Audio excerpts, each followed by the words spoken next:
హైదరాబాద్ లో కన్సల్టేషన్ మరియు 3,500 రూపాయల colour Doppler test Avis hospitals లో ఉచితంగా పొందండి. నమస్తే రమగారు. నమస్తే జయ.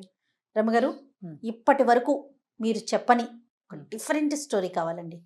వాస్తవానికి దగ్గరగా ఉండేలాగా. కథ అంటేనే కల్పన కదా, మన ఊహ. కానీ అలా కాకుండా వాస్తవానికి దగ్గరగా ఉండేలాగా అలాంటి స్టోరీస్ ఉన్నాయా? అడగటమే పాపం మిమ్మల్ని.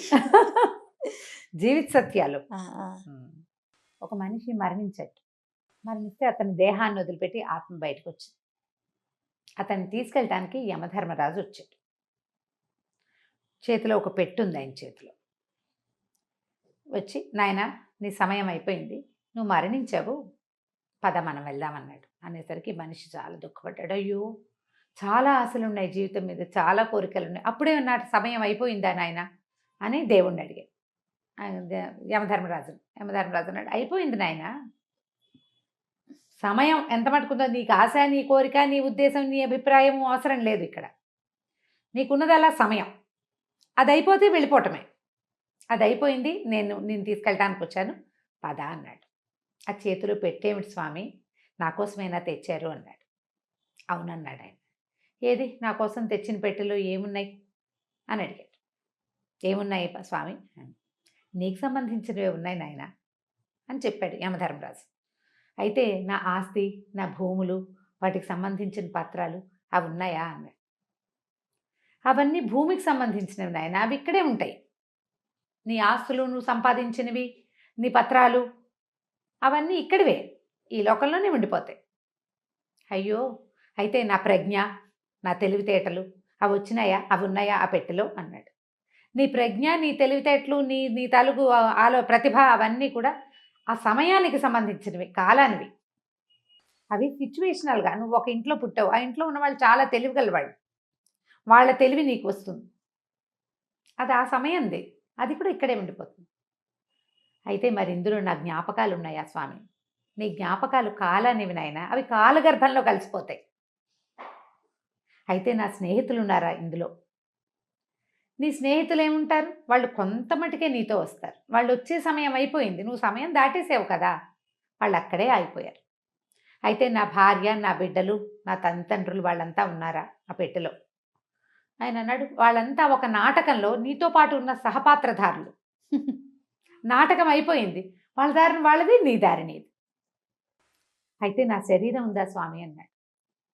నీ శరీరం ధూళికి చెందింది, ధూళితో తయారైంది, అది దుమ్ములో మట్టిలో కలిసిపోతుంది.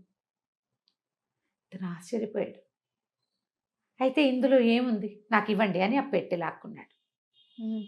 పెట్టె తెరిచాడు. పెట్టె ఖాళీ, అందులో ఏం లేదు.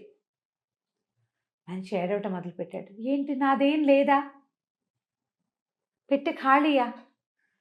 నా జ్ఞాపకాలు నావి కాదు, నా ప్రతిభ, నా ప్రజ్ఞ నావి కాదు, నా భార్య బిడ్డలు వాళ్ళు నా వాళ్ళు కాదు, నా స్నేహితులు వాళ్ళు నా వాళ్ళు కాదు, నా భూమి, నా పత్రాలు, నేనెంతో ఆర్జించాను, అదంతా నాది కాదు, ఆఖరికి నా శరీరం అది నాది కాదా? ఈ పెట్టెలో ఏం లేదే, ఏమిటి నాది, ఏది అని అడిగాడు.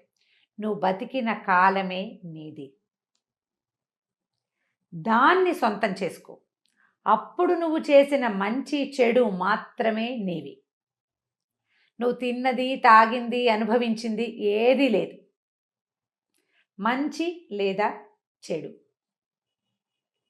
వాటిని ఆలోచించుకొని నువ్వు ప్రవర్తించాలి.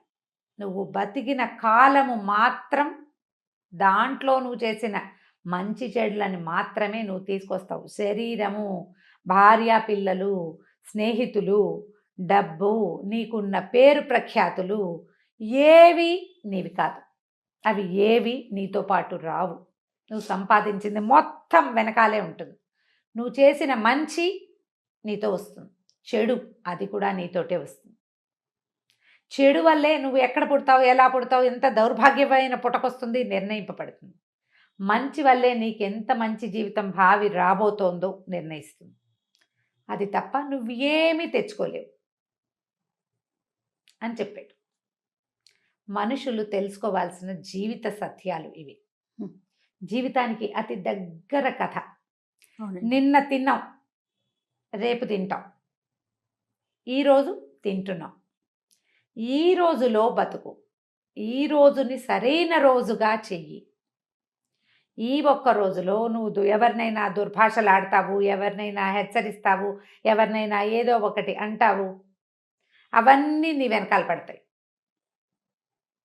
నీ వెంబడి వస్తాయి. నువ్వు మంచి చేస్తావు, చక్కగా సహాయం చేస్తావు, బుద్ధిమంతుడిగా ఉంటావు, అది నీ వెన్నంటి వస్తుంది. వెంటాడటానికి వెన్నంటటానికి తేడా ఉంది కదా. వెన్నంటి ఉండేది ఏది? ధైర్యం. వెంటాడేది భయం. ఏది కావాలి నీకు? మనుషులకి కావాల్సింది ఏంటి? రేపటి పట్ల ధైర్యం కావాలి, మరు జన్మ పట్ల నమ్మకం కావాలి. దానికోసం ఈరోజు సజావైన సరైన జీవితాన్ని జీవించాలి. మృత్యువు తప్పదు. ఎవ్వరూ ఇక్కడ పేటేసుకొని కూర్చోరు. మనం వెళ్ళక తప్పదు. మంచి చెయ్యి, మనిషిగా జీవించటానికి ప్రయత్నం. జీవించలేకపోతాం. మనకి జీవితంలో ఎన్నో ఆటుపోట్లు వస్తాయి. మనం బతికే బతుకులో అసలు మనం మంచి చేసి చేయగలిగే అవకాశం కూడా ఉండదు. ఎట్లా కొట్లా కష్టపడి బతకాలి. మన పొట్ట నింపుకోవడానికి, మనతోటి ఉన్న వాళ్ళ పొట్ట నింపడానికి మనకి సరిపోవట్లేదు అనుకో, ఇక నువ్వు మంచి చేయలేవు. చెడు చేయకు, కనీసం చెడ్డైనా చేయకుండా ఉండు. అదైనా నీ వెన్నుతోడుగా వస్తుంది. అదే నీవు పెట్టె నింపగలుగుతావు దాంతోటే. లేకపోతే ఖాళీ పెట్టే జీవితం. ఖాళీ పెట్టెల్ని చేసుకోవద్దు. మానవ జీవితం అత్యంత దుర్లభమైనది. మనలాగానే ఎన్నో లక్షల జీవరాశులు ఉన్నాయి ప్రపంచంలో. మనిషి ఒక్కడికే భగవంతుడు బుద్ధి, జ్ఞానము, హృదయము, మనసు, ఆత్మ ఇన్ని పెట్టాడు. వీటన్నిటినీ సాటిస్ఫై చేయాలి, సరి అయిన మార్గానికి తీసుకెళ్ళాలి. ఇది ప్రతి వాడు ప్రతి క్షణము గుర్తు చేసుకోవాలి. ఈ పని చేయటం వల్ల నా వెనకాల వస్తుందా, నా వెంటపడొస్తుందా, వెన్నంటి వస్తుందా ఇది అని ఆలోచించి పనిచేస్తే అప్పుడు మనం సరైన పని చేయగలుగుతాం. దానివల్ల మనం వదిలిపోయిన మన జ్ఞాపకాలు గుబాళింపుల్లాగా, సౌరభాల్లాగా భూమి మీద ఉంటాయి. లేకపోతే దుర్గంధంలాగా ఉంటుంది. ఆలోచించి జీవితాన్ని ముందుకు తీసుకెళ్ళాలి. ఇప్పటిదాకా చెప్పని కథ కదా. నిజంగా చాలా చాలా ఆలోచింపచేసే కథ రమ్మగారు. సరిగ్గా ఆలోచించాలి. నిజానికి సీరియస్ మ్యాటర్, కానీ ఇది మనం ప్రతి వాళ్ళు తెలుసుకోవాలి. ఏదో ఒక సందర్భంలో నీకు నువ్వు చెప్పుకోవాలి. ఎంతసేపు ఎవరైనా బోధిస్తారా జయ? ఎవరు బోధిస్తారు? ఎవరైనా బోధిస్తే మనకు నచ్చుతుంది. అయ్యో అన్నం సరిగా తినండి, వేళకి తినండి అంటే నువ్వు ఒక మాకు చెప్తావా అని ఏడుస్తున్నారు. ఎంతసేపు నువ్వు ఇవే చెప్తావు, నీకెందుకు? ఇలాంటివే. మంచిని కూడా తీసుకోలేరు. నీకు నువ్వు చెప్పుకునేడు కనీసం. మనకే మనం చెప్పుకోవాలి. మనం ఏం చేస్తున్నాం, ఏం పట్టుకెళ్తాం, ఏది మనతో పాటు ఉంటుంది. రేపొద్దున ఎక్కడైనా రోడ్డు మీద పడితే జనాలందరూ చచ్చిపోయిన కుక్కని చూసినట్టు వెళ్ళిపోకూడదు. మనిషిని చూసినట్టు చూడాలంటే మన బతుకు మనిషి బతుకుగా ఉండాలి కదా.